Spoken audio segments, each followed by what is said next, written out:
and we're in.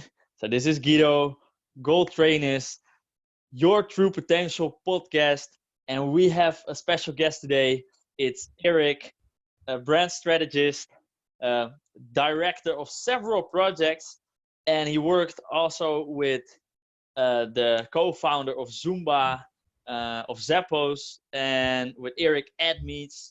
Eric Edmeades, also known for his SpeakerNation, but for many other things. Now he has a current program with Mind Valley going quite big. The name of the program, Eric? WildFit. WildFit, exactly, man. When you say it, it sounds more wild than when I do. So, Eric, welcome, man. Thanks for being here. Thank you very much for inviting me. Yeah, so let's directly start. Like, you are a Dutch guy living in Canada right now. And what is it that makes you really excited? Like, really excited. And we're standing, by the way, so that is already something different than a normal talk. What makes me really excited is putting people and myself in places where you're kind of like forced to be highly engaged. With one of the projects that I'm working with right now, it's called SpeakerNation, where we basically teach people how to public speak. And there's something, this morning I was on a call with our mastermind, and there's something very special on putting someone on the spot to tell a story. There's this inner, and it's exactly the same with workouts. There's always this barrier you need to jump over. But once you took the step, you get more energy because you're engaged in life. We all know this one moment where you're hanging out on the couch and you're watching Netflix and you're eating some junk food and you're like, well, I kind of like really need to work out, and you feel this inner resistance. But the moment actually that you get up and you set the first step is already the moment that you get more energy than that you had before. And what really juices me up is trying to figure out like how to get that more into my own life, but also how to get that more into other people's lives. And to just find ways to be more engaged in life from the moment you wake up to the moment you go to bed. So how are you doing that, man? That's like directly a question. How are you getting people more engaged in life? Like, let's say somebody's watching right now and it's like, what the, like, I want to be more engaged in life. What would be great advice to start? I think it starts, like, if you're talking about someone who wants to start doing that, I think it starts with trying a lot of different things. Because you first have to find like your own little triggers. So by doing a lot of different things, doing different workouts, people, they start with like, I don't like workouts, or I'm not that type of person that works out. Well, the only thing that I've tried is this boot camp, or like sitting on a home trainer. That's the only kind of workout that they ever tried, or with a bad teacher in their past. And so they never really figured out what kind of workout they like. And so by trying a lot of different things, you will find what juices you up. I think the most important thing for yourself is going through, like, you need to experience it for yourself. And so, and at the beginning that will go very slowly because your mind will stop you from taking a lot of action at the beginning. But every single time you go through that effort and you're conscious of the change that it made in your mind and in your body, you will teach yourself step by step on how much more energy it gives you to be highly engaged. One other thing you could be doing, I would start like with little things. Like for me, one thing that gets me engaged at the beginning of the day is taking a cold shower. Like you really don't want to do it. Often you don't want to do it. Kind of eventually you come to this place where you really, really like it because you anticipate on the feeling that it's going to give you. Because for me now it's no problem, but I did 2.5 years. I think 3 years ago I started taking cold showers, and I think my streak was 1.5 or 2 years where I did not take any warm shower. None. Also not when I was sick. Now I wouldn't really necessarily suggest that. I was going the hard way, but it just taught me how good it is to have cold showers, and that teaches you your breathing and gets you really in tune with yourself at the beginning of the day. So those are some things. Yeah, exactly. So to get directly fired up, like engage right from the start. I hear also something about making not don't take quick conclusions, right? Like don't conclude already like workout is nothing for me. Just discover new things, right? And I keep think discovering. one of the one of the changes that I really made, like I kind of did this throughout my years, but a couple of months ago, I found that I wasn't that curious about life anymore. Like I was just going through the motions, and I was just going to work, doing my things and doing the things that I already knew, not really trying anything new anymore. And I found out that I wasn't that curious about life anymore. And I was kind of like shocked because of it. And then the moment that I started to consciously be curious about things again, be curious about other people, what their stories are, why they do the things that they're doing, why they do the work that they're doing, starting to talk to more random people. I think that that's also something that really highly engages me. When I started consciously being curious about life again was the time that I found myself way more engaged in life and have more results in my personal life. Exactly. So what kind of results are we speaking? Depends on what you, in Like my more personal life. results? Yeah, more results in your personal life. Do you want to share like some of the things that you really said, okay, this is what I achieved by doing that?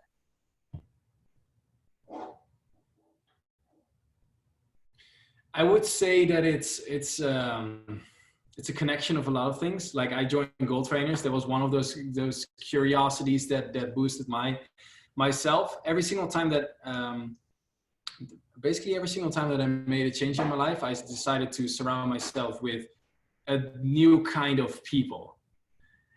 And so for right now, I think regarding my physical fitness, I'm in a place where I'm able to do so many more different kinds of movements and sports because of the curiosity that I had in the different kinds of sports. But also business-wise, right now, so I'm living in Canada right now. I made the conscious decision to engage myself with a new group of people, with the team of Eric Edmeades and with Andrea, Legacy Creative here in Canada, that got me introduced to, for example, Jeffrey, the co-founder of Zumba, but also the co-founder of Zappos, a lot of different guys that you normally would see on TV or you would see on somewhere in an article where you feel like it's so far away. All of a sudden that gets way closer because I decided to invest in myself and to take the steps where my curiosity takes me. And so I'm a structural engineer by trade. And one of the things that I am pretty proud of myself is that I made the decision that my study does not necessarily define what I should be doing in life. And so I made the decision to invest in myself into things that I have found interesting. For example, sales and marketing. Yeah. I found it highly interesting. And while I was studying, I was kind of like seeing my study as my hobby. And next to my study, I was always learning and teaching myself the skills of sales and marketing. Now, that is something that would constantly create conflict within myself, because from the outside world, I constantly heard like, what are you doing? Why are you doing this? You're wasting your time. You're wasting your life. You're studying right now. Like your grade, my grades weren't that good. Like I basically would have the grades just to get to the next level. So that eventually I could just finish my study. And so there was so much pushback from the outside world. And one thing that I find fascinating that I've achieved that is that right now I'm in a, where I'm in a place where I know so much more about branding and about marketing than I would have imagined a couple of years ago. Plus, I always dreamed of going somewhere abroad to make a difference over there. Right now, the last year was crazy, where I've been traveling to, I think, 12 different countries, and I've been visiting the Bushmen in Africa, and I've been going to the Dominican Republic, and all of that got triggered by the curiosity that I have regarding life and the urge to be engaged. So one of the best things that I think that I've achieved over the last couple of years is truly listening to myself, truly listening to my own curiosity, plus going after the dream that I had to travel the world and experience a lot of cool things.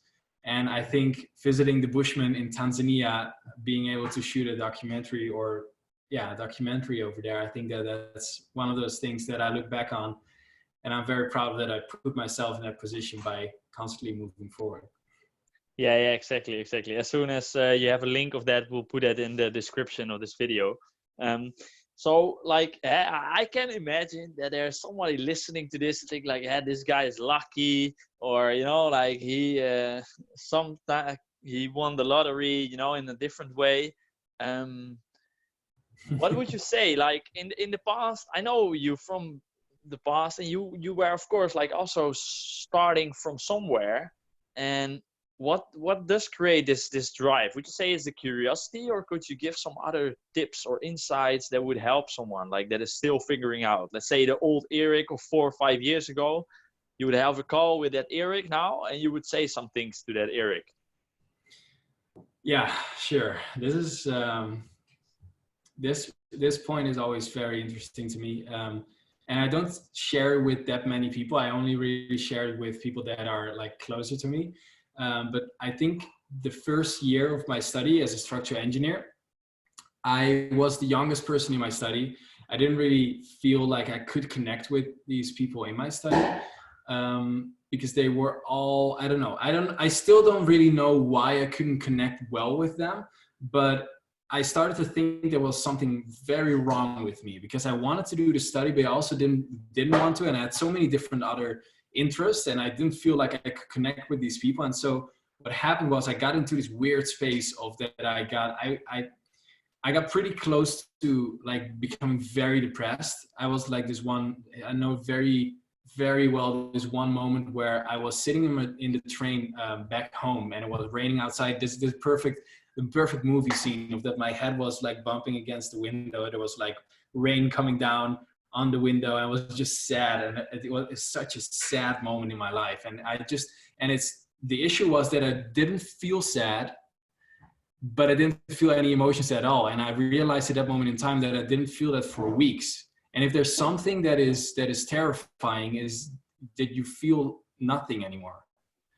And that's what I felt at that moment in time. So I was really like thinking about my life, and for weeks I've been going through this tunnel of just dark feelings and dark thoughts. And eventually I started to talk about my issues with other people around me. I started to talk about, I was trying to express how I was feeling, what I was thinking, which was a hard thing because I didn't really understand it myself. My life was very, very good. I could be grateful for so many things. I just couldn't bring it up. And then eventually my parents connected me to this, it's basically a job career coach, because I didn't want to go to a psychologist because I didn't feel like there was something wrong with me. It's just something was off. And then when I started to talk with this woman, and I explained her my situation, she said like, she basically explained to me that the actions that I have are coming from a place of I'm not good enough. So I was thinking I'm not good enough. And so I started to try and develop in a way that I thought other people wanted me to develop, so that I could show other people that I was good enough.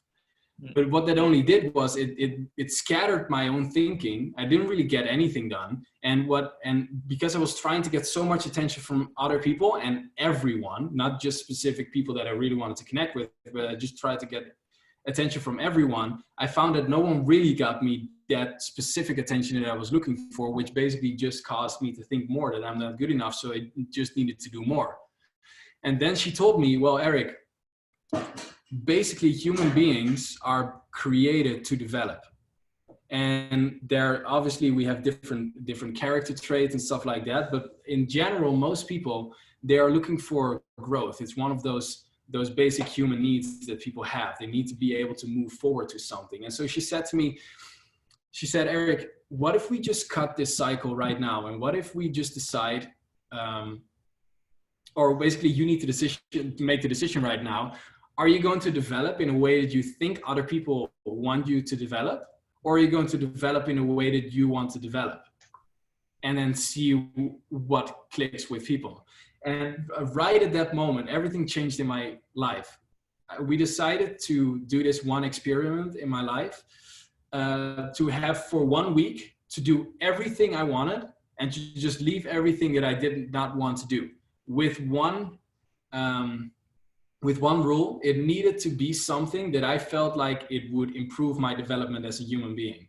So if I didn't want to go to class, I did not go to class, but I needed to read a book or go outside in nature or work out or whatever. Like, it needed to be something that moved myself forward. Wow. And that experience got me into a mind space, into a headspace of that I can develop in the way that I want to develop. And the world around me will naturally follow me in that way. So you're going to develop anyway. So you can decide if you're going to develop in your way or you're going to develop in the way that you want other people to develop. And it's strange that actually in this moment in time, and when you make this decision, that the choice for your own development is most of the time the best one. Although it sometimes sounds selfish. Sometimes it sounds super selfish to choose for yourself, to take time for yourself and go the way that you want to go. And that was definitely the start of my curiosity, because I basically got empowered by myself.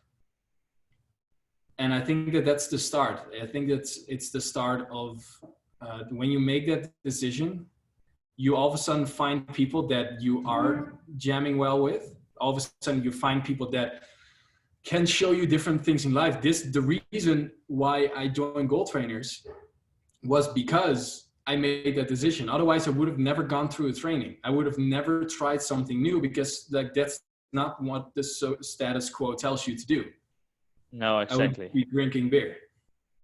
Yeah, exactly. And I remember this one moment, like, you told me that you wanted to buy this GoalTrainers tank top, right? And you said, like, you know, like, there are old friends of mine, literally like living and drinking.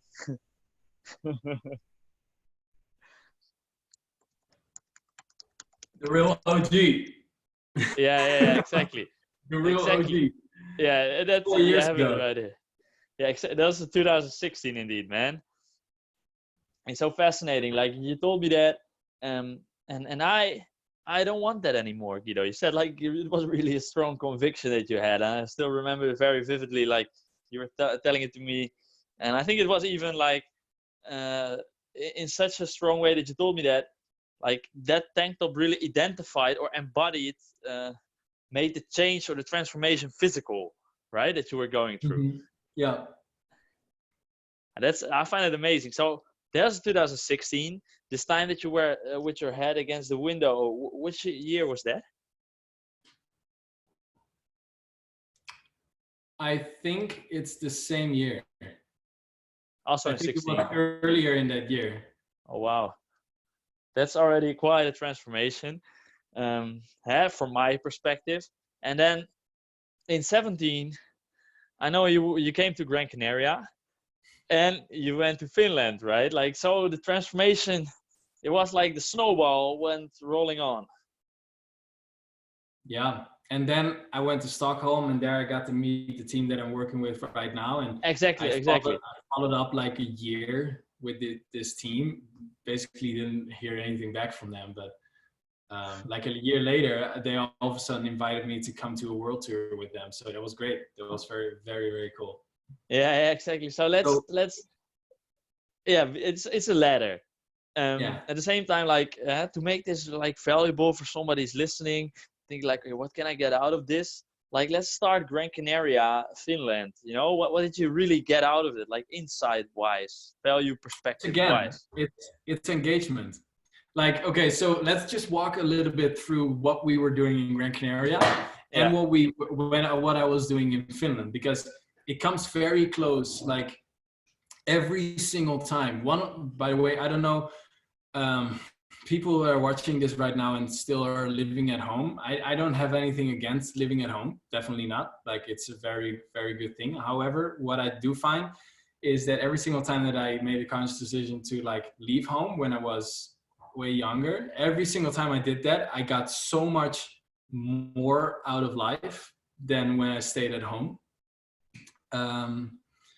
And so that's one of the first things, and that's exactly what we're now saying. Like the moment that I went to Gran Canaria, so much stuff happened. Like you and I, we were like walking down the boulevard, trying to sell tickets or trying to sell other stuff. You gave me like this job where I was standing behind this desk trying to sell boat tours that I didn't know any. I never went on the boat tours. I've never experienced anything like that before. I just knew that it must be a lot of fun, and people are like tourists, so they might want to like buy it. And I tried to and I already had sales experience. I went door to door, which was one way. The first time that I left the house and I got living in Arnhem in the Netherlands, was the first time that I started door-to-door sales. I highly recommend everyone to go door-to-door sales because it teaches you so much to be present. And now it might be difficult in this time, but I get what you say. Don't do door-to-door sales right now. But then it was the same in Gran Canaria, where it's the highly engaging things that we constantly were doing. Like I was doing videos for Ibiza Lounge. And like I was doing videos for restaurants and for launches. While I had a little bit of video experience. I was just constantly looking at where could I add value and where could I get some money, because I wanted money and I needed money. And so every single time that I did that in a new environment, I learned so much about how to engage people in the proper way and to hold a conversation properly with a person. And for people who are watching this right now and think like, what is this guy talking about? It's so easy to have a conversation. I don't know. There are so many people out there that well, you ask them, like strike up a conversation with this random person right there, just randomly on the street. There are a lot of people that cannot do it. They have no clue how to start. They have no clue how to not come over as a creep. And teaching and learning all of those social dynamics puts you in this position of not only understanding the ways that you can engage other people, but also understanding your own triggers, fear of rejection, for example, being rejected by anyone. Just the fear of rejection, being able to deal with that and not taking it upon yourself if someone doesn't want to buy from you, or not taking it upon yourself with like asking a girl for a date as well. Don't take it personally. It's just not right at that moment in time. And that's something you learn. And exactly, in Finland, for example, it was exactly the same so I started doing this minor in Finland, and when they say minor, they probably mean minor engagement, because like the school that I went to, we had this mixed group. And so you were mixed with French people and with Dutch people and with Germans and with so many other people. And so what it means is that the curriculum is based on kind of like the lowest amount of English that people could speak. So the curriculum was so easy for me. I was born out of my mind for the entire half year that I was there. So naturally what I was doing is, the first day of university, I got lost in the city. So I didn't really go to university, but I found this calisthenics park and I was like, wow, cool. Now I know where I can exercise outdoors. And because I was a trainer at GoalTrainers, I knew how to give trainings, and I kind of wanted to like build a business there, or at least do something. Mm-hmm. So I just started to give training sessions to my classmates just for free, the first 5 sessions. And then like that grew and it grew and it grew, and I made videos. I was this dude, instead of buying a bike, I bought roller skates. So I was this dude with roller skates. And by the way, if you're going to a new city and you're buying roller skates, before you do that, first figure out if the city is flat or if it's going like that. Because if you're trying to figure out after you have roller skates, you're gonna have to deal with some hard face plants. I'm speaking from experience. And I just started. The city where you went was really flat. What? No, it was not really flat. I mean, after that experience, everything feels flat. Okay. It was like. So where did you go? Finland, and then what was the city again? Turku. Yeah. Yeah, and so basically what I did there was I started a training group where I was training anyway. So I figured, well, why not just train other people as well? And that group grew so fast that within 1 or 2 weeks, it completely paid for all of my rent in Turku. And then that obviously wasn't enough. So I started another, actually my first company got started in Finland, where I was selling chatbots to gyms. And how I would do that is I would just I would research all the gyms in town, which were like 8. And then I would go into all those gyms, try to strike up the conversation, figure out who's the manager, and try to have a conversation with the manager, set up a meeting. And then the next week, I had like 8 meetings in a row. And so I had an abundance of meetings, and I tried to sell something that I really didn't know how to make, but I did know that I could help them very much because I understood marketing. So, and I also know that like you could sell something, and then with the money that you get from the sale that you made, you can actually make the product that you promised. That was my philosophy. And so I did that. And then I sold my first chatbot, and I was like, great. So I still remember that I was walking out of the gym, was looking at the mirror, and I'm like, I better figure out how to make a chatbot. Yeah. So because you sold this chatbot to the first meeting, or how many meetings did you have already before? I first had a meeting where I was figuring out what were the biggest issues. Yeah. And then I said, okay, great. Let me just do some research, and then I'll come back. And then I came back, and then I sold it to them because I knew what their issues were, and I just decided to help them. And was it the first gym that you stepped in, or how did it work? No, it was the second gym that I stepped in. Second gym. The first time was painful, and I had this conversation, and I had like this perfect presentation out there, and I was coming in with my laptop, and I was sitting down with the manager, like so, and I'm like in nice dress clothes, and he is obviously the manager of a gym, so he's sitting next to me in his sweatpants. It was so funny because I was going through this PowerPoint, and I just could feel and see that he didn't really want to have the conversation with me. It was very uncomfortable. But those are the things that I'm talking about. Like this is, I'm already getting engaged by talking about it. Putting yourself out there. I've never done anything like this before. And so I noticed, like I've had conversations with you, and I had some conversations with other peers on how do I actually do this? And I had no clue. I just knew that I wanted to do it, and I wanted to try if it would work out.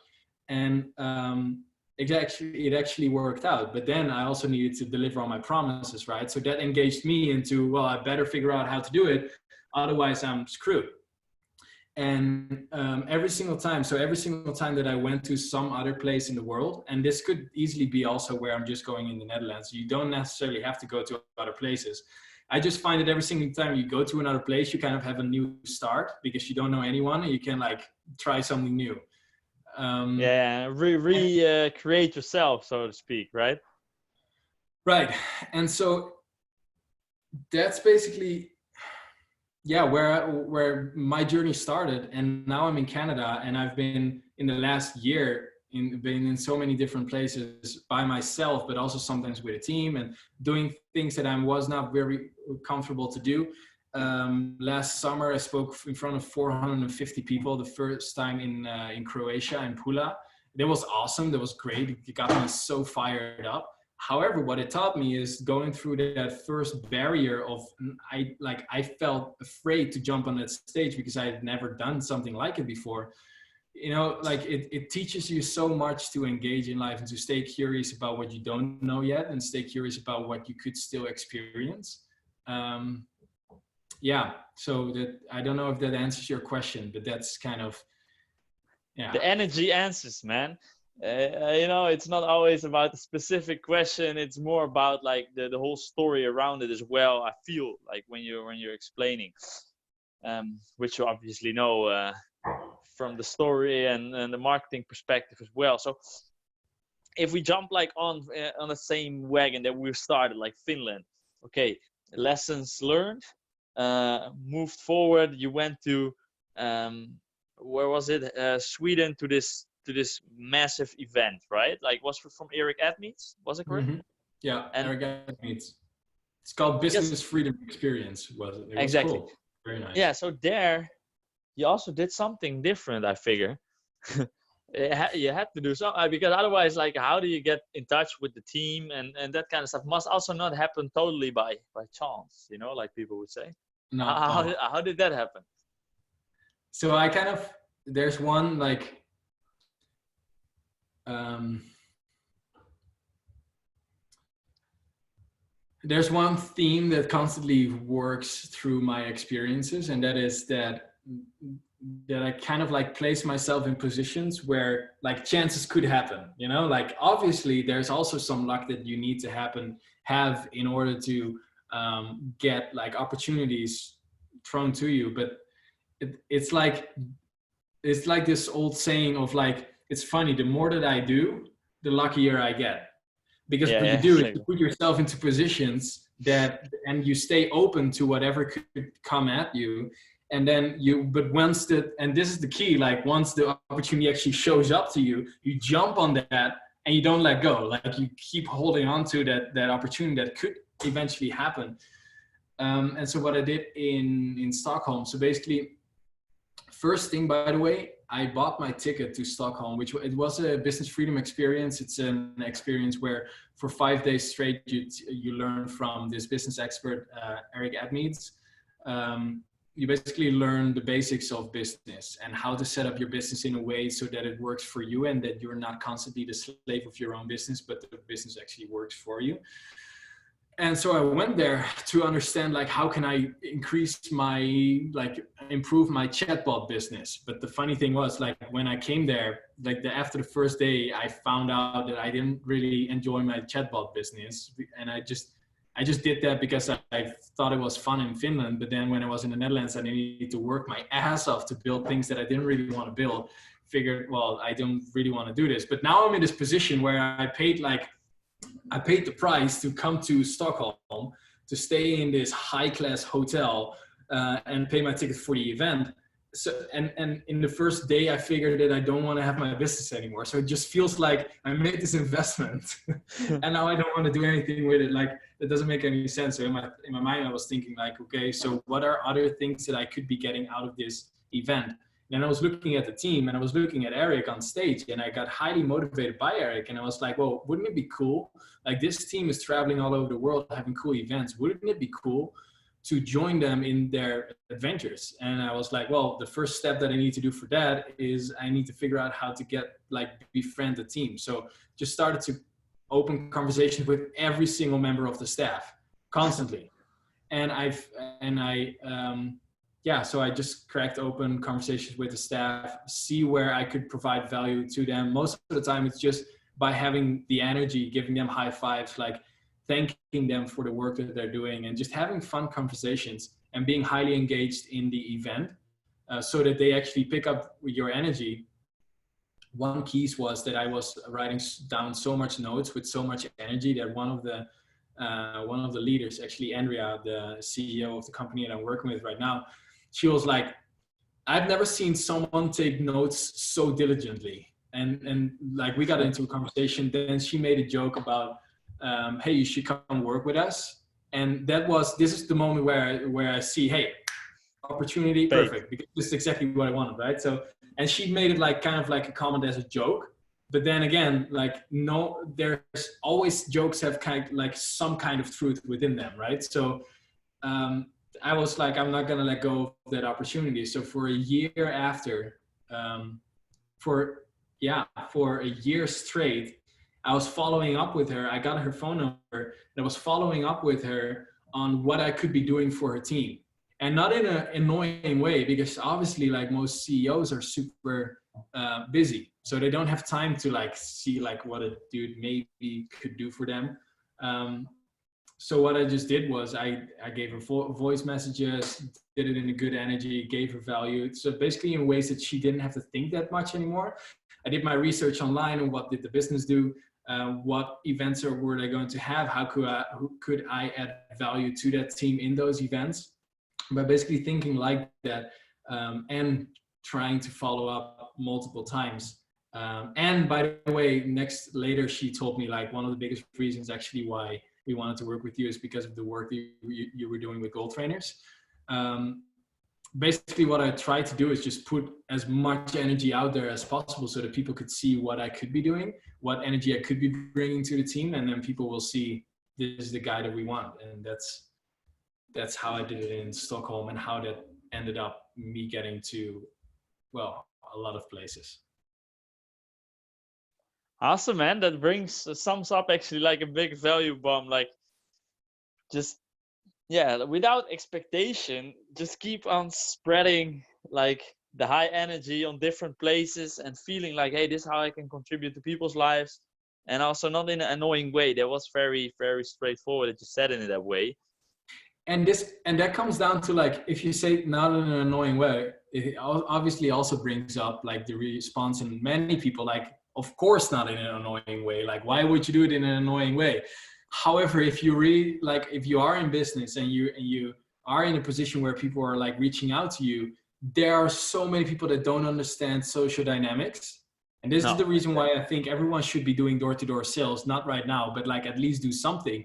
And surround yourself with people that understand social dynamics, because at the beginning you think that you know a lot about interactions and how to interact properly with people and how to speak and how to express yourself properly. And I'm not saying that you need to like do it in a super scientific way. Some people go the other route where they like look at the data, how much does your voice and your tonality, how much influence has that on other people. And obviously we've gone through that as well, but it's so much about the experience that you're getting from what works and what doesn't work. And I know you have that as well. Like, you're one of the best salesmen I know. So like there's, yeah, it's again, like having all of that experience. If I'm looking back, everything that I did from the first, obviously everything I did in my life, but like where I made the decision to develop in the way that I wanted to develop, every interaction that I had with people, I had so many times where I was just walking on the street, not doing anything, but talking to random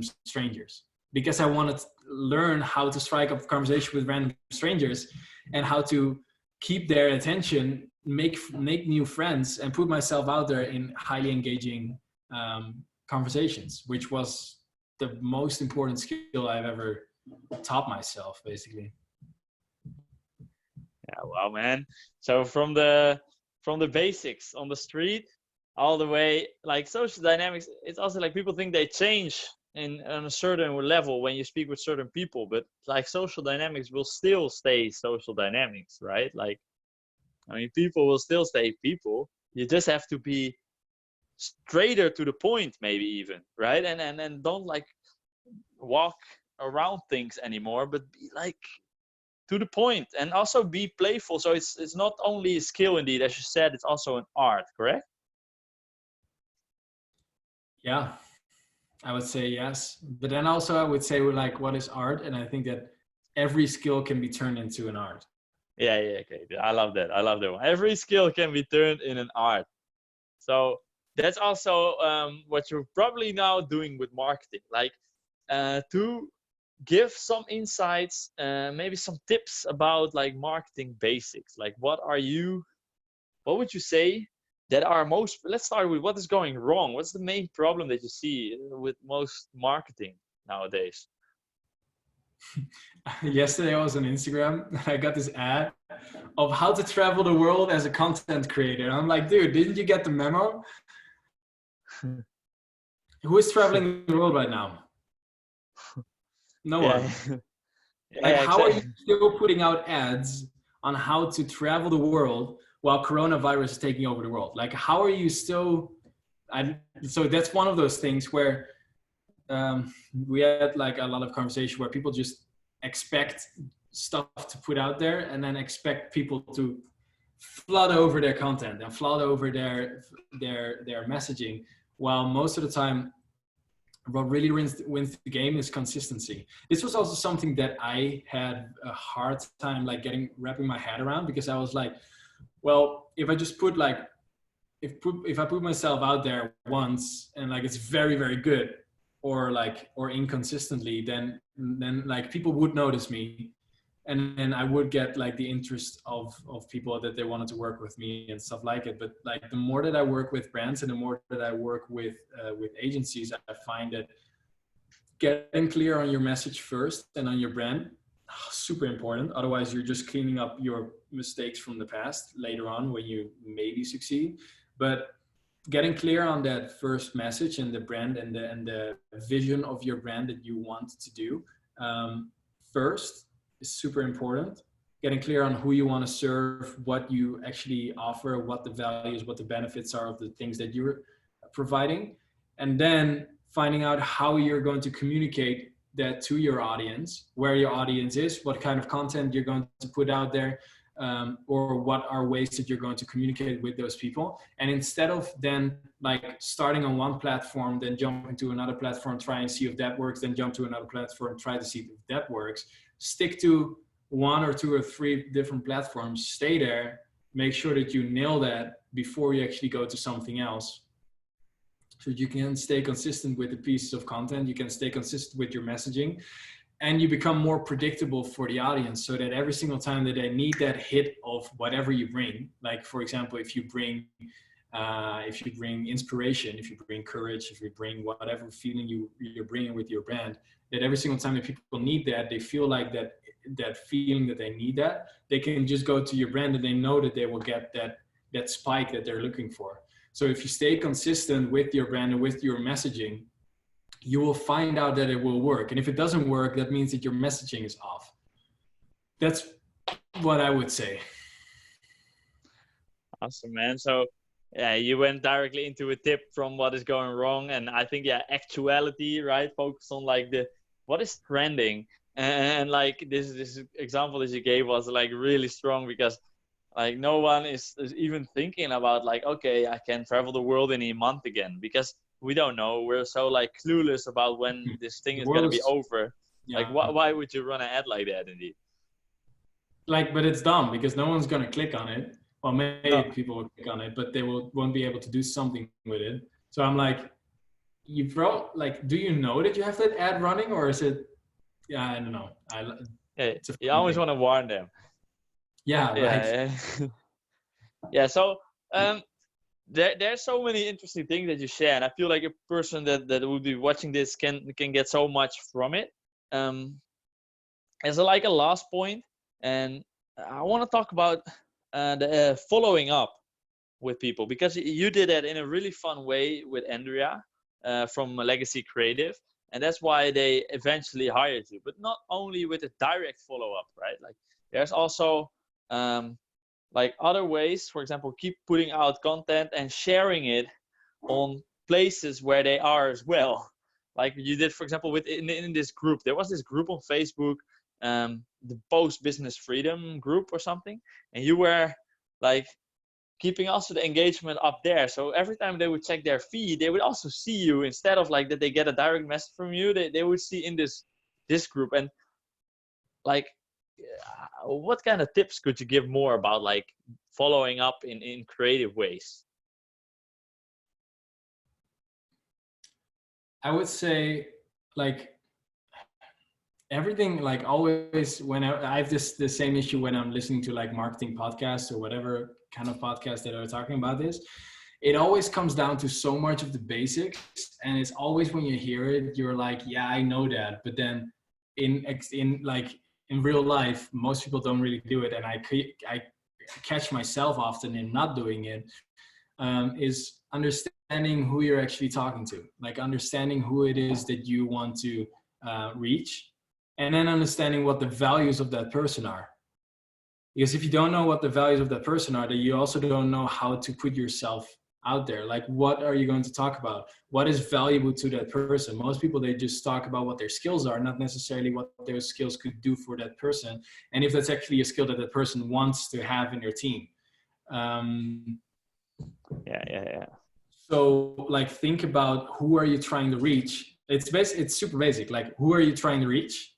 Who is that person? What are the values? What do they need? What do they work on right now? And how could you provide value? Then also think about, where are those people? Like, where do you think that their attention is? So for me, I knew that Andrea's attention is obviously with her business that she's running. Like of course that makes sense. So we had this Facebook group where all of the people that went to that online with this Facebook group for the seminar, of course, like pieces of the team are managing that. They notice that. So the moment that you are the person that is highly engaging in that, that only adds value to their business asset, their Facebook group. So if you add value in there and you engage with those people in there, then obviously you get noticed. And then if they already know that you want to be a part of the team, then they will take a little bit more notice of you, of that, if they actually like what you're trying to say. So figure out who you're talking to, figure out where they are, and figure out what they need so that you can communicate that you have what they need. Yeah. And then it just comes down to different ways. I always like to do via video or voice, because it's more engaging. Yeah, and also it's the natural way that you do it, right? Like if you would be a really good writer, that would be awesome as well. At the same time, like it takes probably more time and is less personal, right? That's also what you mean. Yeah, well, like if you're a good writer, you're a good writer. Just keep writing. Definitely. I just like to have like with my voice. But if you're a good writer, you can also let your personality shine in your writing. That's definitely also possible. Yeah, exactly. Yeah, man, that's interesting. So fascinating that you shared it. Like on another note, in that journey, like let's dive a little bit deeper in, because in that journey, like you get or disappointed, or you could be disappointed so many times because you think like, hey, but she would respond to this, or she's not responding. It's almost like when you're beginning a dating life or something. Like you're sending that lady a message of that business that said at some point that she wanted to hire you, but she's not responding directly and stuff. How do you deal with this doubt? Like that I think most importantly is you don't you detach yourself from the outcome. Like it's something that I had to learn like over the last couple of years, and I'm still not 100% there, but I was doing my own stuff with GoalTrainers. I was doing my own stuff in the Netherlands. I was doing stuff anyway. What I was just looking for ways to like work together with Andrea, but then also like the moment that I send her a message, I think it's most importantly that you let go. You care about the outcome. You care that it works, obviously, but you also detach from the outcome as to if it doesn't work, that does not say anything about your personal value. It only says that it's not the right time for that particular thing that you wanted to engage in. So it's never your personal, well, sometimes it's like the way that you put yourself out there, and that's okay. Maybe it wasn't supposed to be like that. But I think the biggest thing you could do is detach your self-worth from the outcome and just keep engaging and keep putting yourself out there and doing your own stuff. Like if your entire life involves around, it's the same with dating, right? It's such a great analogy, because if your entire life is based around that one girl or that one man, that one girl or that one man will feel that they are your entire life and that you don't have anything else going for you. So that's super unattractive, because like what value are you then offering? You're only taking the energy of that other person. Well, if you're going into conversations with other business people or whatever you want to do, it doesn't have to be only business. But they also see that you're engaging on all of the other things, you're providing value to society and all of these other things, then you become way more valuable to them, because they're like, wow, this guy knows how to actually get stuff done. This guy knows how to live his own life, how to make himself happy. And yeah, so you become more attractive in that way, whether that's for business, whether that's for dating, whether that's for, it doesn't really matter what it is. Yeah. Super, man. Super. Let's like finish up with a trending point, right? It's now currently the world is in chaos, turbulent times around us. What are your key takeaways, or maybe even better said, what are your focus points right now during this crisis? Well, the only thing you can really control is your own state of mind. So for now, every single day that I've lived through this, I've been meditating, I've been exercising, I've made sure that I don't binge watch anything, and just make sure that I keep myself grounded. And I think that it's like in times of chaos, this is not my quote, but in times of chaos, the person who stays calm for the longest wins. And it's from Alex Sharfin, business guru, business guy, amazing mentor. But yeah, I think he's right. Like if you stay calm, if you stay open to, like, every crisis brings opportunity. And I think that if you stay calm, you're able to see that. And it's also okay if you're going into a little bit of a downward spiral in your life, and then after that you can go up. Amazing, man. Eric, Cool. thank you for being here, brother. Thank you How very can much. people follow your journey? You can follow me on Instagram, Erik Kriebel, and you can put it in the link below or something like that. And you can follow me on LinkedIn. You can follow me on Facebook. Yeah, that's it for now. Let's go, man. Thanks for being here again, man. Amazing. Cool. Thank you very much. Yes.